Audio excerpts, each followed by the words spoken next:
Alors, s'il vous plaît, Monsieur Forêt.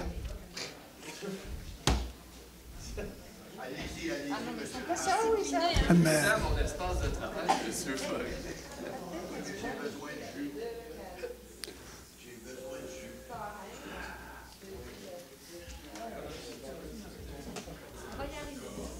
Alors, bonsoir. C'est la deuxième séance du conseil municipal. Et qui veut bien proposer l'ouverture de la séance? Madame Graham, secondée par Madame Cohen, je déclare la séance ouverte.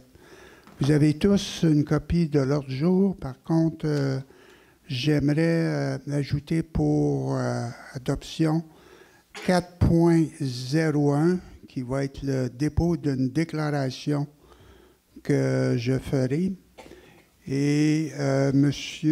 Forêt m'a mentionné à 15.1 que vous aimeriez ajouter une motion de sympathie pour le décès de Mme Lérac, c'est bien ça? Exactement.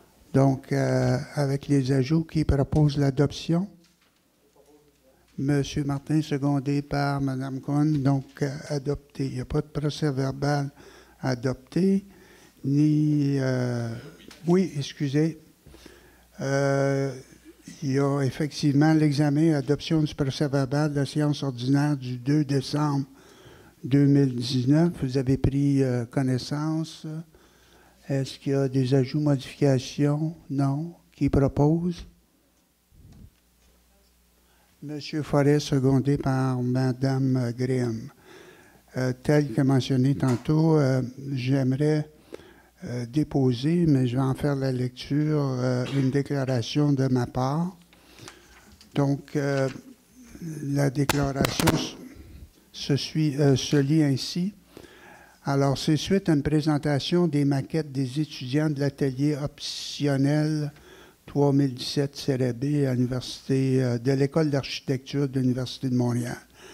La démolition de la Filtex intéresse les citoyens comme les institutions qui ont envie de collaborer à la réflexion.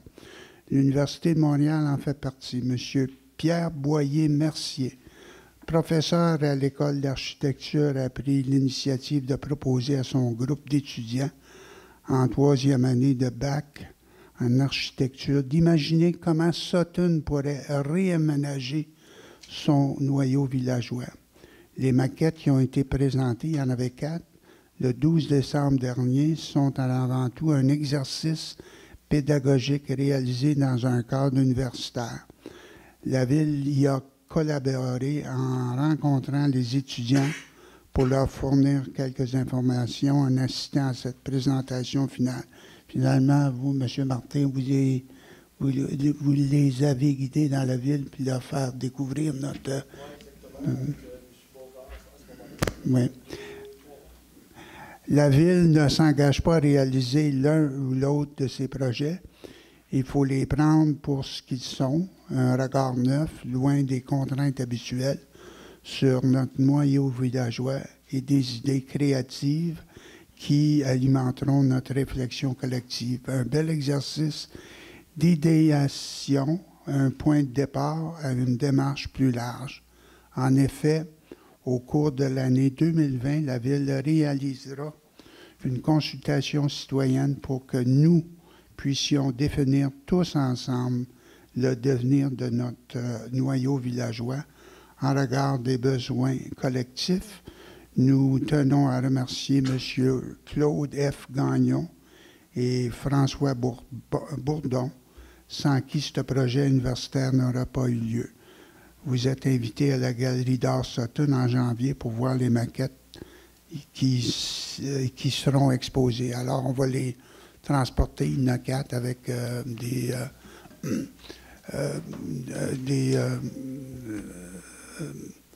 comment je dirais, des images photographiques là aussi qui seront exposées au mois de janvier. Donc, Monsieur le greffier, je dépose ma déclaration. Merci beaucoup. Période de questions.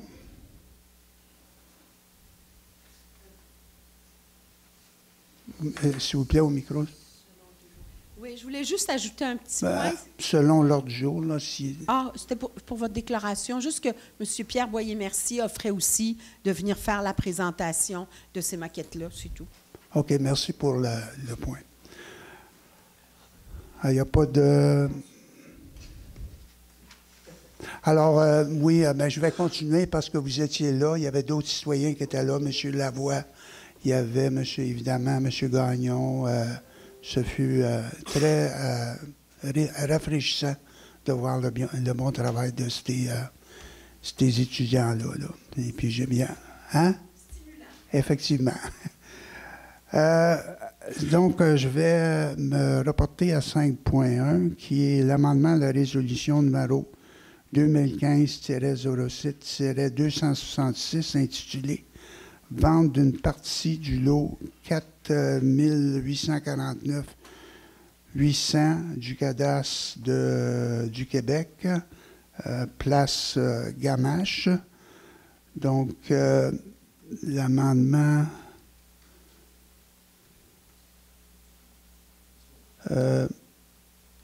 j'essaie de... Mon écran bouge. Considérant que la résolution a été adoptée le 1er juin 2015, que la Ville et que cette résolution concernait la vente du terrain appartement à la Ville et l'achat du terrain appartement à Ariane et Charles Duluth, si après vente et achat. Considérant que la résolution désigne l'ancien maire Louis Dandenault et l'ancienne greffière Julie Lamarche comme signataires et représentants de la Ville, qu'il y a lieu de mettre à jour la dite désignation. Considérant que les opérations cadastrales les rémunérations a eu lieu, parce que ça a changé là, dans la révision cadastrale, a eu lieu, et ce, de la manière convenue entre les parties, considérant la saine administration. Je vous demande d'approver, d'amender la résolution que j'ai nommée pour effectuer les modifications suivantes à la résolution. Remplacer le nom de Charles Duluth et Ariane Duluth ou toute autre référence à l'un ou l'autre dans le titre préambule de la conclusion pour le groupe DSM Inc. Remplacer le numéro de lot 4 848 425 pour 4 849 800.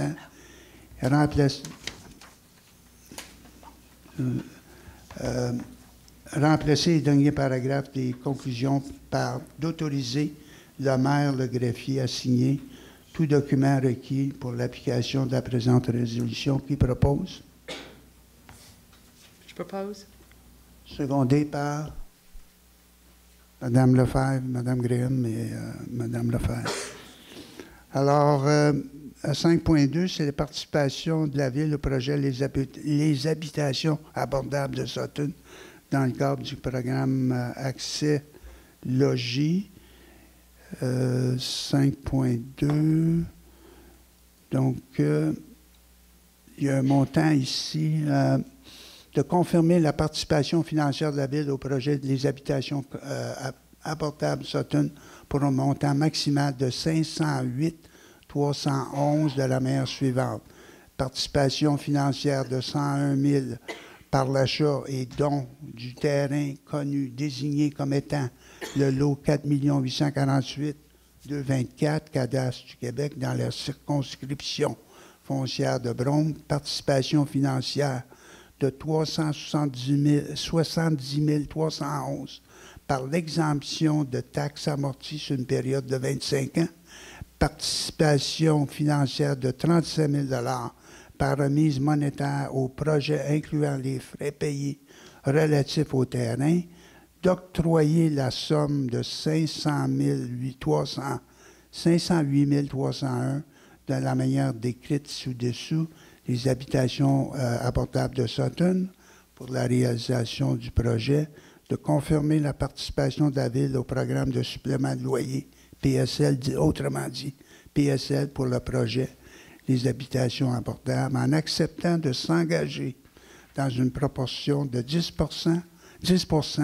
pendant les 5 premières années pour au moins 50 des unités de logement prévues au projet et jusqu'à concurrence du nombre d'unités maximales prévues à l'intérieur de la convention d'exploitation. Alors, qui veut bien proposer? Mme Graham, secondée par Mme Lefebvre, donc adopté. 5.3, qui est l'autorisation de l'addenda numéro 2 dans l'entente intermunicipale relative à la foresterie et à l'application des dispositions réglementaires concernant l'abattage d'arbres. Alors, je n'en ferai pas la lecture, mais essentiellement, la MRC nous offre leur service et en retour, on les compense monétairement. Donc, c'est une belle entente. Qui propose? M. Forêt, secondé par M. Martin. Alors, c'est adopté. 6.1, qui est l'adoption du règlement numéro 298 intitulé « Règlement décrétant la tarification pour le financement de certains biens, services ou activités pour la Ville pour l'année 2020 ». Alors, est-ce que tous les élus ont lu le règlement puis renoncent à sa lecture? Oui. Alors, qui propose? Mme Graham, secondée par M. Forêt. 6.2, l'adoption du projet de règlement numéro 299 intitulé « Règlement imposant la taxe foncière générale spéciale et les compensations pour l'année 2020. » Ça découle du budget, là, Mme Graham? Oui, exactement. Alors, à l'intérieur de ce règlement, on voit exactement toutes les taxes foncières, les taxes spéciales et la compensation pour les services municipaux. je comprends bien, vous proposez? Oui, je propose. Secondé par Mme Cohen, donc adopté. Alors, vous avez aussi pris connaissance de la liste des comptes à payer datée du 11 décembre, montant de 230 846 et 35. Vous avez examiné et on a besoin d'une résolution pour ça? Oui. Alors, qui propose? Pour le paiement, oui, effectivement. Monsieur Martin, secondé par Mme Cohen. Donc, c'est adopté. 9.1, on procède à l'embauche d'un ou d'une contremaître pour les travaux publics. Alors, excusez. Alors, je vais faire la lecture, là, parce que c'est court. C'est court, là, c'est pas long. Considérant que Titoine Valentin Periola a été promu au poste de directeur des travaux publics en date du 4 novembre 2019, et ce, conformément à la résolution 2019-11-498, considérant que le poste de contremaître est devenu vacant dû à la promotion de M. Titoine Valentin Periola, considérant qu'un processus d'embauche a été entrepris et que des candidats ont été rencontrés par un comité de sélection. Il y en avait 4. Je faisais partie du comité de sélection. Il y en a une personne qui s'est désistée à la dernière minute. Considérant que c'est Angie McAllister a démontré par son CV et ses expériences de travail antérieures, ses talents de superviseur dans les différentes activités de son travail. C'est parce que mon écran saute, là. Attendez, là, je vais...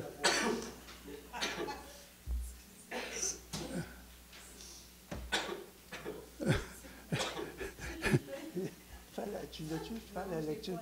Alors, bon, OK. Alors, je vais, considérant qu'Angie McAllister a su démontrer par son CV et ses expériences de travail antérieur ses talents de superviseur dans les différentes activités avec ses travailleurs. Je demanderai au Conseil de nommer Angie McAllister à titre de contremaître au service des travaux publics à compter du 20 janvier 2020 aux conditions suivantes. Salaire annuel à l'embauche suivant la classe salariale 4, échelon embauche dans la structure salariale en vigueur. Angie McAllister est assujettie à une période de probation de 6 mois à compter de la date d'embauche. Après probation, un salaire annuel suivant la classe salariale 4, échelon 1 de la structure salariale en vigueur, l'équivalent de 2 semaines de vacances payées en 2020, les conditions incluses dans le document intitulé « Politique sur les conditions de travail des employés cadres de la ville de Sutton » adopté par le Conseil en date du 1er mai 2017 sous la résolution 2017-05-199 SAPIC, à qui propose M. Forêt, secondé par Mme Cohen. Donc, à titre d'information, on note que c'est Mme Angie McAllister. Oui, oui. Je pensais que c'était évident, là. D'ailleurs, beaucoup étaient notés. Monsieur Forêt. 9.2. Autorisation de paiement des comptes progressifs numéro 6 pour le remplacement des surpresseurs rue d'Ailleux principal et le remplacement de débitmètre au réservoir Island, montant de 84 754 et 64. À ce que je sache, M. Largué, ce projet-là est terminé, là. Hein? Mais ce n'est pas le dernier paiement. Ce n'est pas le dernier paiement, donc il y a un autre paiement à venir sous recommandation des surveillants de projet. Hein? Donc, qui propose? M. Martin, secondé par Mme Graham. Au 9.3, on met fin à un lien d'emploi d'un journalier au service des travaux publics. Alors,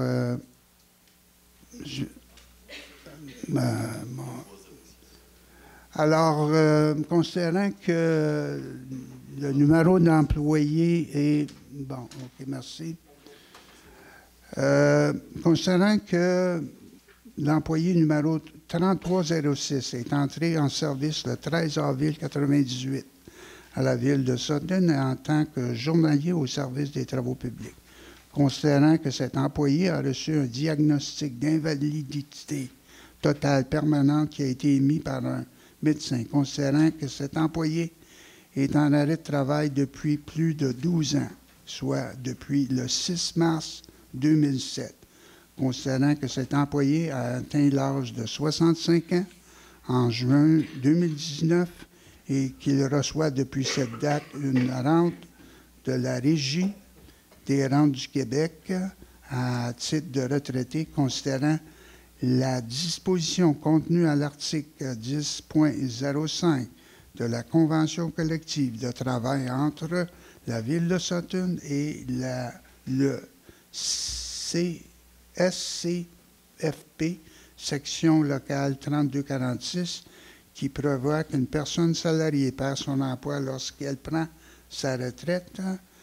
Je vous demanderai de mettre fin à l'emploi entre la Ville de Sutton et le dit employé numéro 3306. Qui propose? Madame Lefebvre, secondée par Madame Cohen. Donc, on va informer l'employé en conséquence.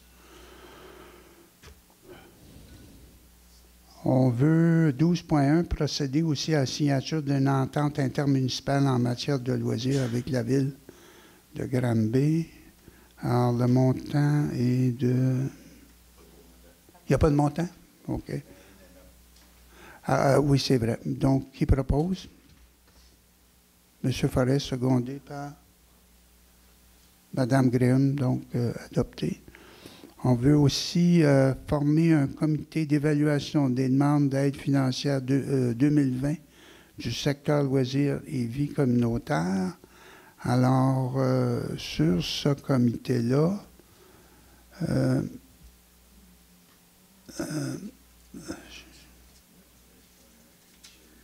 j'ai de la misère avec...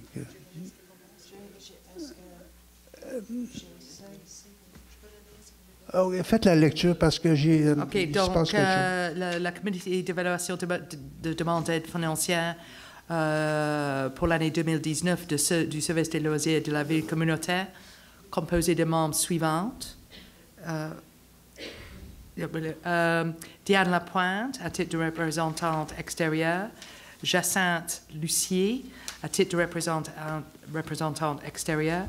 Catherine Thomas, à titre de représentante de la communauté. Également pour représentante de la communauté, Gabrielle La Liberté Auger. Kelly Le Chasseur. Chantal Renaud.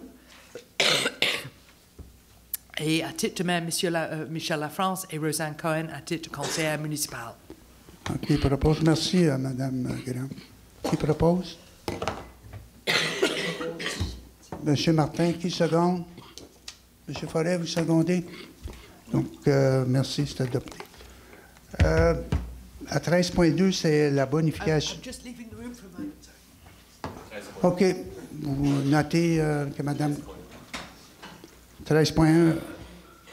Oui, formation d'un comité d'évaluation de demande d'aide financière 2020 du secteur culturel. Vous nous entendez? Pardon? Monsieur le maire, vous nous... Oui, allez-y, là, parce que j'ai de la misère avec l'ordre. Bon, c'est un fonds culturel qui... c'est un comité qui est consultatif et qui recommande à la ville la distribution aux organismes culturels du budget qui leur est alloué.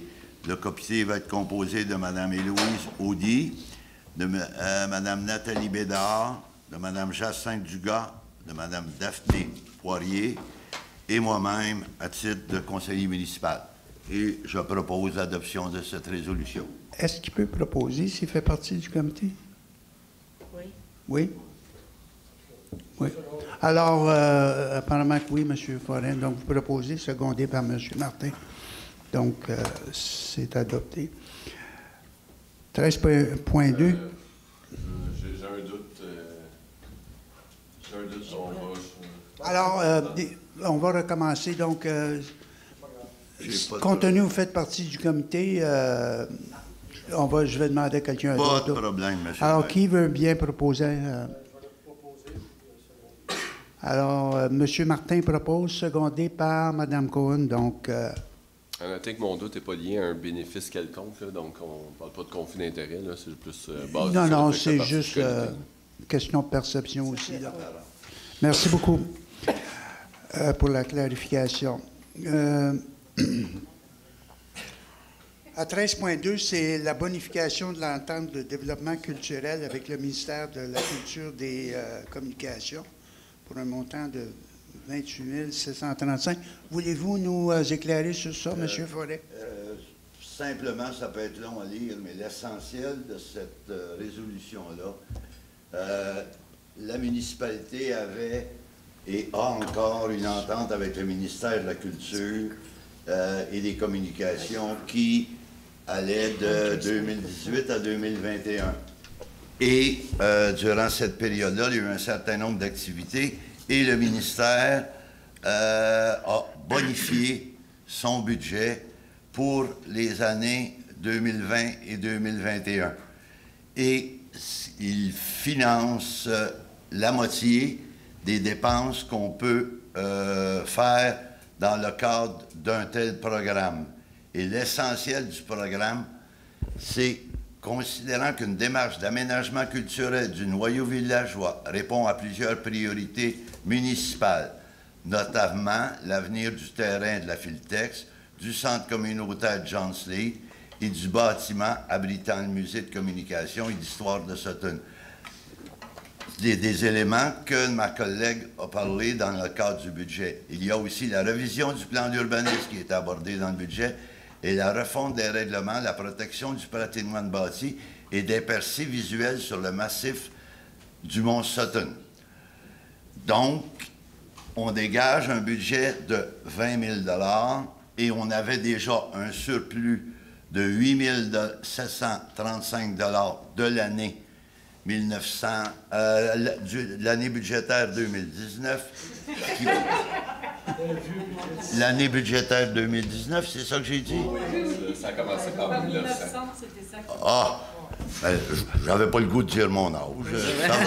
Monsieur, alors, monsieur. Donc, la Ville dégage un budget de 28 735 pour l'année 2010, le budget 2020, et je le propose. Secondé par Mme Graham, donc c'est adopté. 14.1, c'est demande l'autorisation de signature pour le renouvellement du contrat de service pour l'application Survie-mobile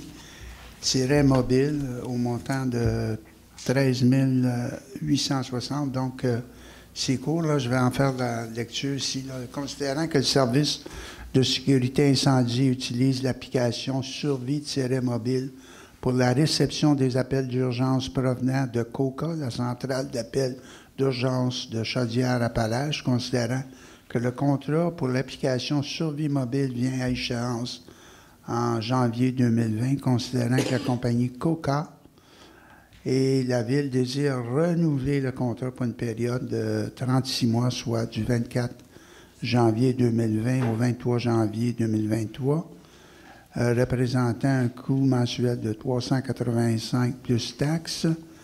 On vous demande d'autoriser le capitaine de prévention à la logistique, Marc-Antoine Fortier, à signer le contrat avec COCA pour le contrat avec COCA pour 36 mois. Qui propose?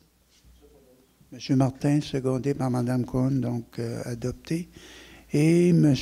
Forêt, vous aviez à 15.1 une motion de sympathie pour Mme Lérac. Allez-y. Exactement. Je pense que tous ceux qui ont suivi l'activité artistique dans les années 80 et dans les années 90, et j'en suis, ont connu Mme Lérac, l'ont entendu, l'ont écouté, l'ont vu, et s'il s'agit d'une citoyenne éminente de Sutton depuis de nombreuses années. Elle est décédée dimanche, je pense, et je pense qu'il y a lieu de présenter une motion pour souhaiter que la Ville souhaite ses condoléances au nom de l'ensemble des citoyens, condoléances à la famille et à ses proches. Et je le propose. Alors, sur votre proposition, on va demander au greffier de rédiger une motion de sympathie. Et qui veut bien seconder? Monsieur Martin, merci. Il n'y a pas de correspondance. Donc, qui propose de lever la séance? C'est Madame Graham, secondée par Madame Lefebvre. Alors, merci et bonne soirée.